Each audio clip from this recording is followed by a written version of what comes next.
Hello and welcome to Let Them Trade. The game released last weekend and I played the campaign and the first two maps, and I figured I'll let you join me explore the Desert Oasis, the third map. You see me removing the bandits from this, and that is just a question of time. The bandits don't really have a function in the game at the moment. They are a nuisance, which you will learn during the campaign. But it's not like you are destroying their hideouts and you're gaining any loot from it. So all they cost you is time, because you defeat them when you see them, then you chase them to their hideout and you destroy the hideout. Rinse and repeat, without any real challenge and any real reward. Some of you may say, well, real challenge, just put them on hard and they will be a challenge. No, they will be just more of a nuisance. So, since they don't add any real value, I removed them from this one so that I can actually fast forward the game without constantly having to be on the lookout for these critters. Now, this map is the Desert Oasis. I've not seen it before, so I don't really know, and hence the first thing I want to do is explore the map a little, because I'm hoping there will be more pasture places, but since this is an oasis, I have a feeling I might not succeed in finding any. There are basically, if I see this, 3 distinct places around the oasis. Well, you could say 4 if we take the top right as well. And we just discovered more wood down in the bottom right, which is closer to the castle, so I will prefer this one over the top right. Since there is very little pasture, our first priority should be determining which place we want to use for potato farming, and I'm going to use this one for it. It is central, so it can get to all the other places very quickly.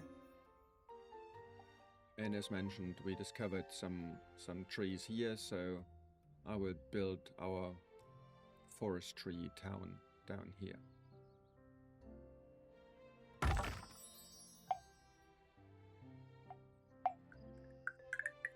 Connect this to the castle. Build a couple of housing complexes. In case you wondered, just hold down the left shift button and you can place the same item multiple times consecutively.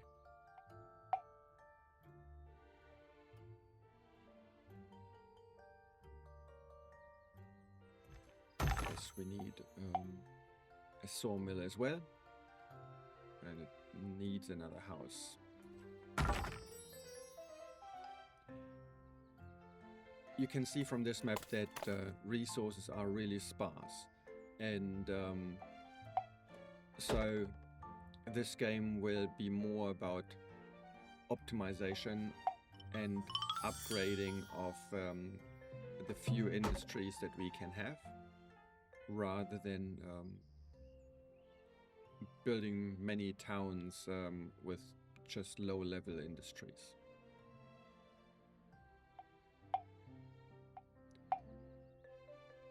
We still haven't found any other pasture places. Let's build the provisioner and also library while we're at it.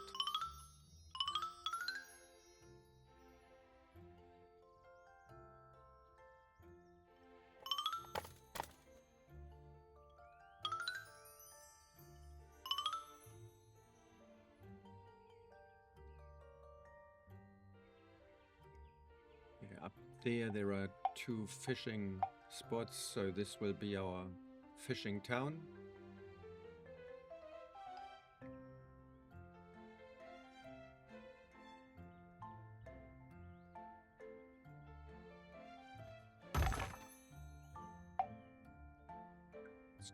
that one down.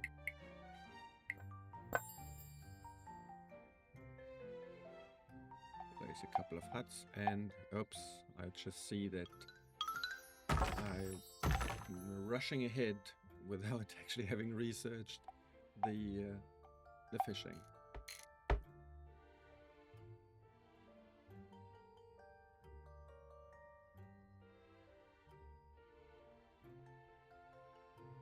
So with these 3 placements, unless our scouting knife actually finds anything remotely looking like pasture, I think our sheep farming is going to be in the bottom right. You just saw me activating the trades of our industries. Remember to do this in every scenario you play, particularly if you've got pre-placed little towns. They will never have activated any trades. And yeah, I just chose the first upgrade level for our basic industries and housing. Basic industries, goes without saying, right, adds 20% to the production rate. Housing is also important. Why is that? Because you want to optimize your town, village, internal supply chains. And if your transporters in your town have to go to 3 houses, that will of course take more time for them to do, as opposed to if they can achieve the same with 2 houses or housing complexes.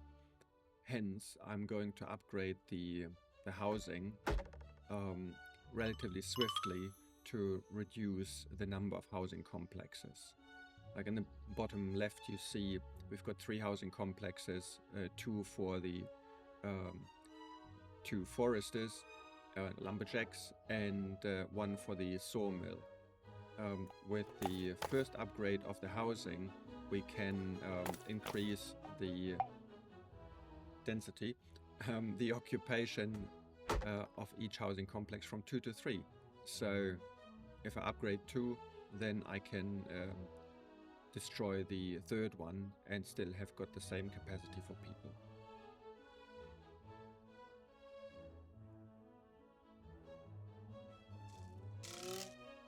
We're still good for potatoes, but as we then build the next village, of course we will require more. Okay, let's upgrade those.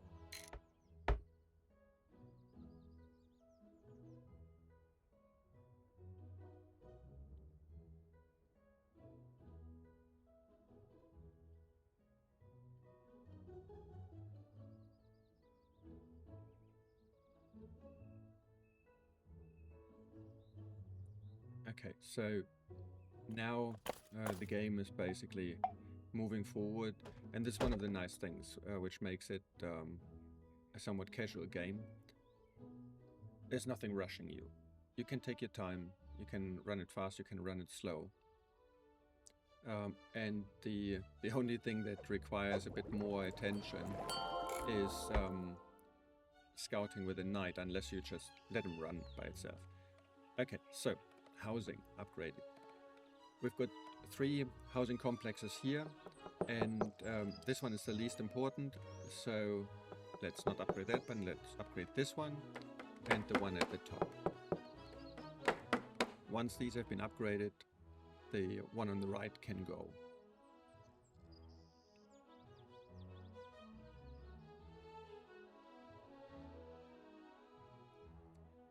Yeah, the micromanagement of the knight is a bit pesky, which is largely, I don't know, me just being pedantic perhaps, because he often goes for a single tile discovery rather than 2, 3 or 4. But of course it's all a matter of time at the end of the day, which doesn't really matter too much, so it's just me being pedantic.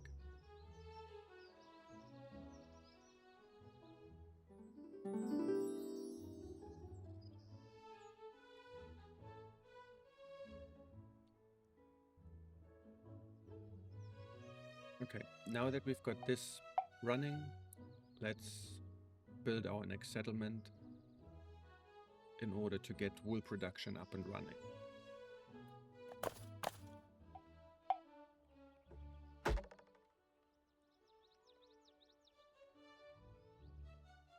You see what I said? He's got 3 scouting rations, but was going to go for a 2-tile discovery. Okay, back to our 4th little town. 4 little settlements. 4 little settlements is all we can build right now. You see this in the little numbers that are above the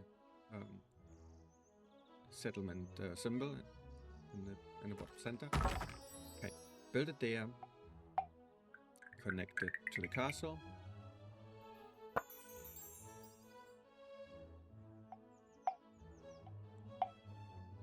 Two peasants and 2 sheep farms.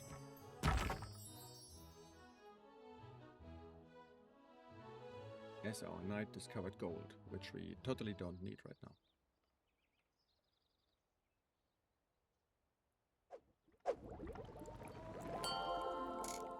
Lumberjack level 2. Okay, so with sheep farms, it is a challenge with only 2 of them, because usually these are producing wool for your peasants, but also the wool is being used in order to create clothes for your workers, and I believe your citizens as well. So you will need a lot of wool, and running this out of only 2 sheep farms is going to be a bit challenging.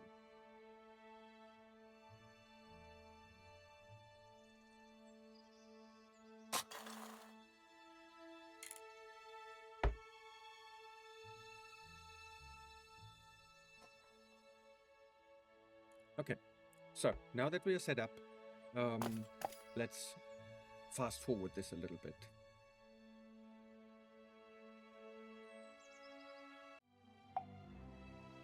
So, we have researched the quarry, and let's build one, because that will be important for the next steps.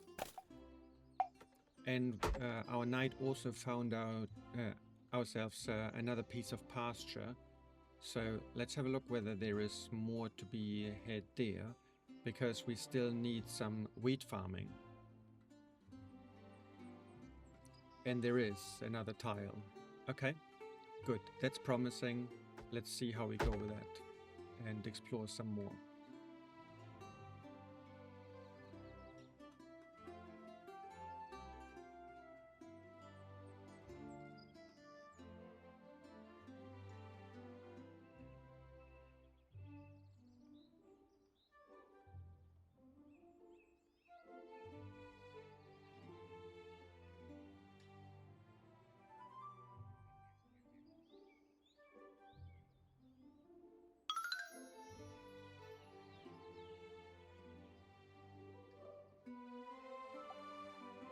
Took me a long time to do this, but this is something I would recommend you do early on. Open the event log so that you constantly have it in view, and don't need to wonder what was just being displayed very briefly.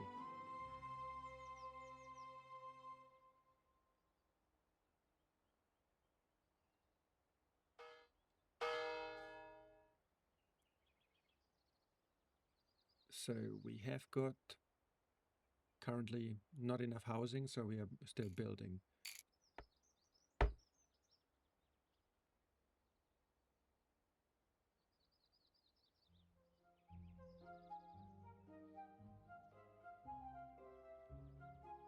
More trees, not more pasture.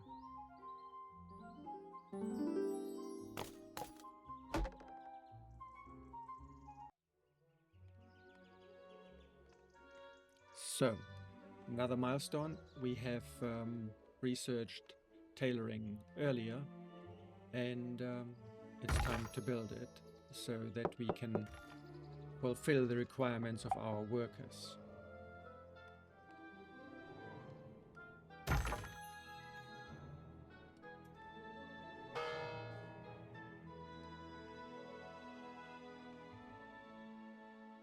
Excellent.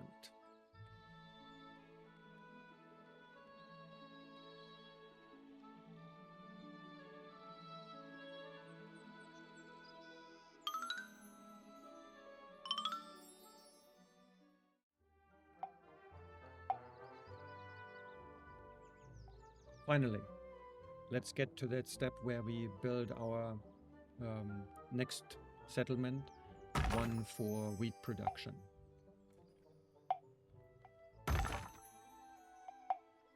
We'll start with just one farm, because I do not want to build too many peasants' houses. And we placed it there because the spot above it is probably better used for the worker house that we will build for the coal extraction. Okay, build a road to connect it, and let's get this started.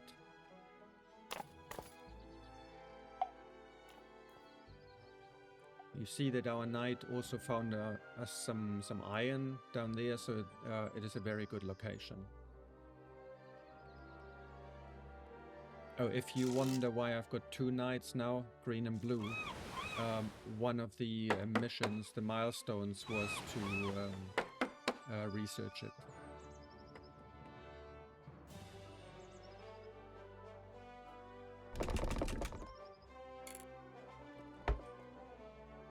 Let's upgrade our fisheries with the planks so that we can increase production slightly.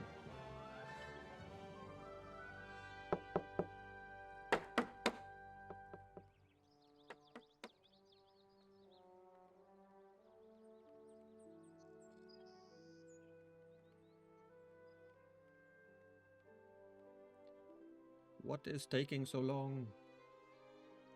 The usual thing will be planks. Even though there are plenty on the market, bringing them in takes time.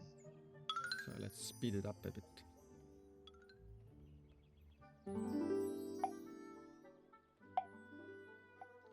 Done. Okay.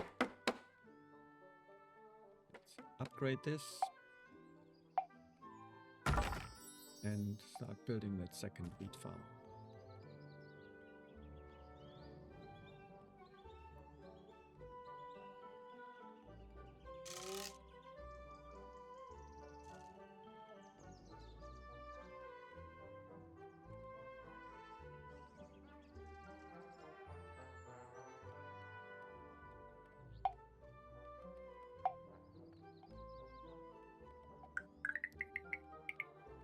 Going too long ways, so let's build a road down this way as well, in order to have shorter or faster access to fish.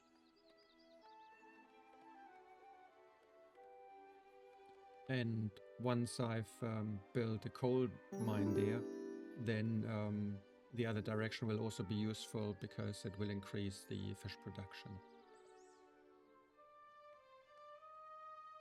But one thing at a time. I'm glad I started exploring on the left-hand side, because on the right side there isn't really much for us.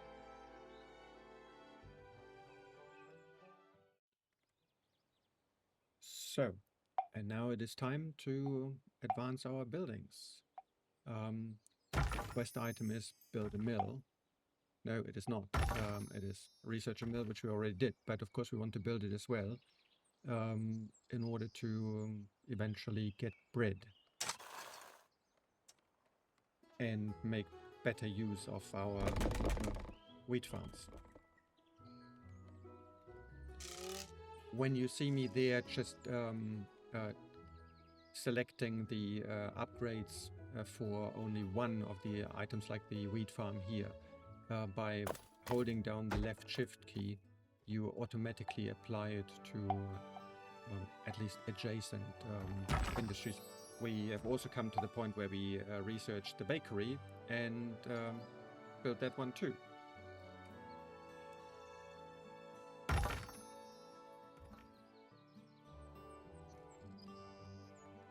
Now we are in a position where we can feed all our people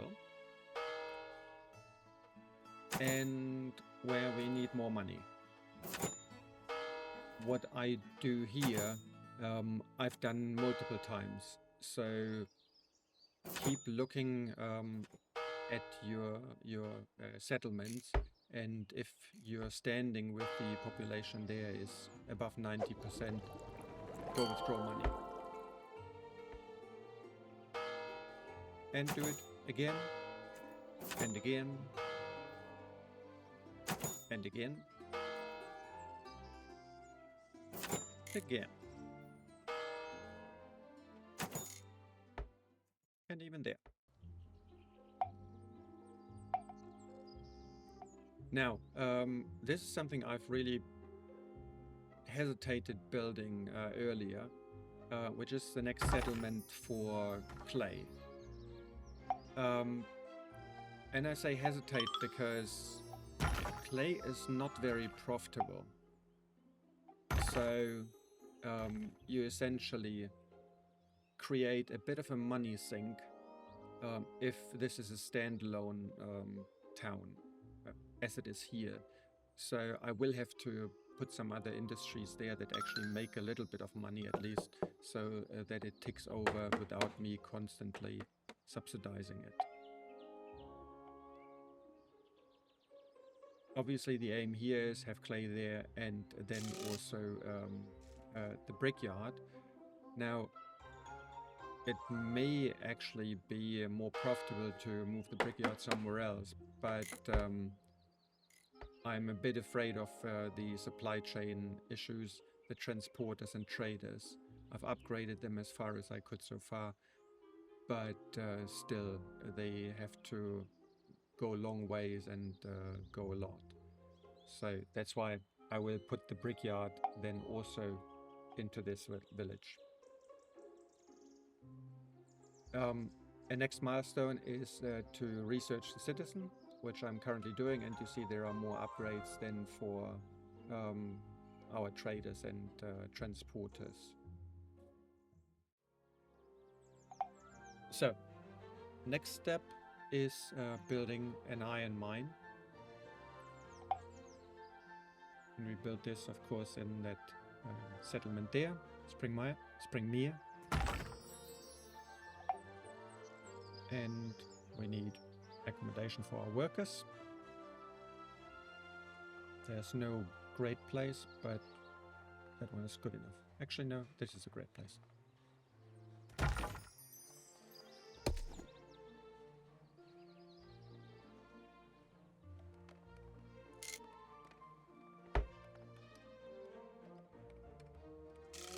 At this point, things start to get expensive, and by expensive I mean the return value of your investment is increasingly low.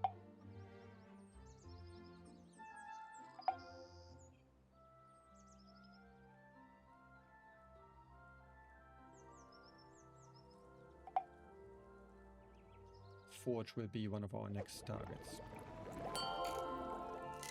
But first, brickyard it is.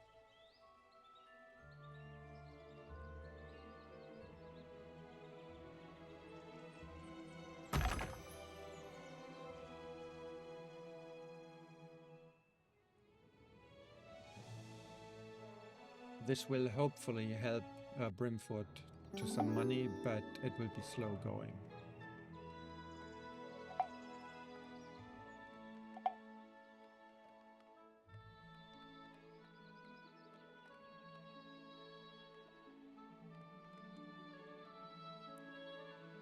So the iron tools, the forge, need citizens, and for that I need a small town not too far away. The tricky bit is citizens cost money, iron tools don't bring a lot of money. So at this point in time, expensive. Knock knock. So, citizen home built, forge built. Next thing we need is pottery. Pottery as well needs citizens, so I will place them here because then I only need to upgrade the citizen home without building a new one. As mentioned in the beginning, the fewer housing complexes you have, the less or the fewer trips your transporters in your town or settlement need to take.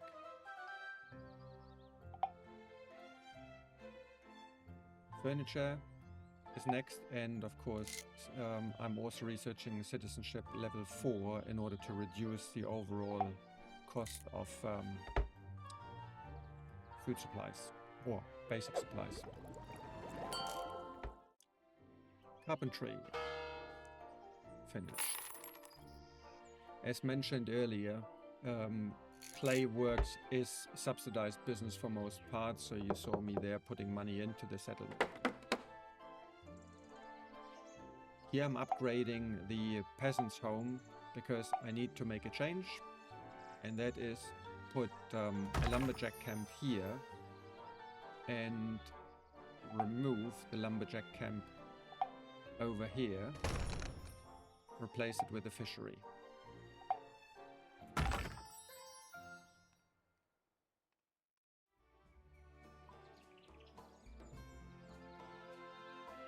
So, next step is carpentry. Carpentry needs citizens as well, and because potato business seems to be very profitable in this game, I figured this might be a good place to put this one, because carpentry as well is not overly profitable, but as a first step, that is why I relocated the lumberjack camp to this place. And carpentry needs planks. Planks I generally create enough, but the transport of these things is not going too well. So I will upgrade this one here a couple of times, and also build a sawmill there. Again, not so good for profit overall, but it keeps the supply chain short, and these high value products will be produced. High value is probably the wrong term. So, this is going to be the last settlement in on this map, because we need gold. But in order to make sure there is some sort of a steady income at this point in time, I'm also placing a lumberjack camp.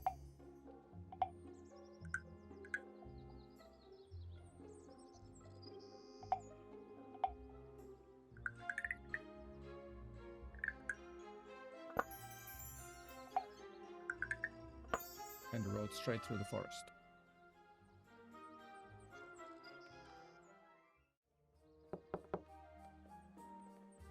So, we are upgrading the citizen home, and now also build a jewelry in Fernwell, because Fernwell is holding up quite well financially.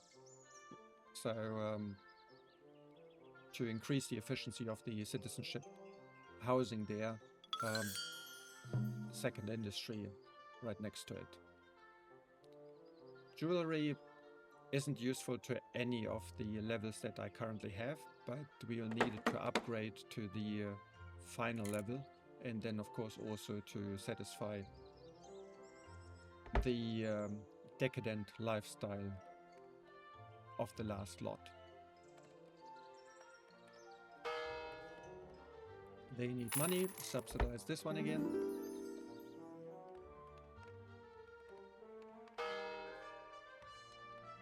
They are good. You see the levels of the settlements there, 4 and 5, the previous one. Upgrading those is one of the priorities, simply because it increases the number of traders and transporters. You see me here building a second workers' home, even though I don't need one. And then that's because I'm going to delete this one. It always deletes the roads first. Now, I deleted this one because I'm going to build a citizen there. Why do I do this? Because the bakery can actually employ citizens. And it also allows me to put the armor forge there, which again is a money sink, but we see local is actually making a lot of money, so it will be able to sustain this.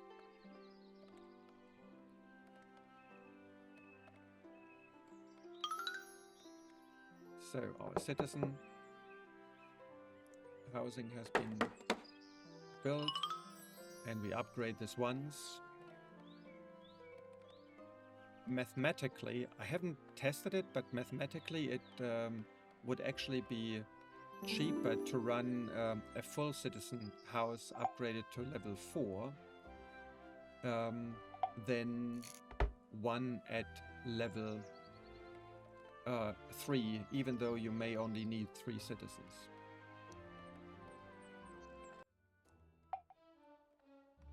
So, final step in our mission to complete this scenario is aristocrat homes. And you see me there building a bakery. And from as little testing as I did over the weekend, this appears to be the only way to get aristocrats to 100% happiness. Build them around the bakery. The second level of improvement of a bakery actually increases the happiness of surrounding residential buildings through the wonderful smell of fresh bread, which I can sympathize with. So you see here, they need a lot of stuff, and all they are good for is paying tax, which is quite substantial. You see there, I enabled this trade of the bakery. And yeah, so the aristocrats wash a lot of money potentially into my purse, but with everything they require being so expensive and so little return for the settlements, it makes it kind of challenging to actually sustain this. But you don't have to. At the end of the day, aristocrats are the end of this game, basically.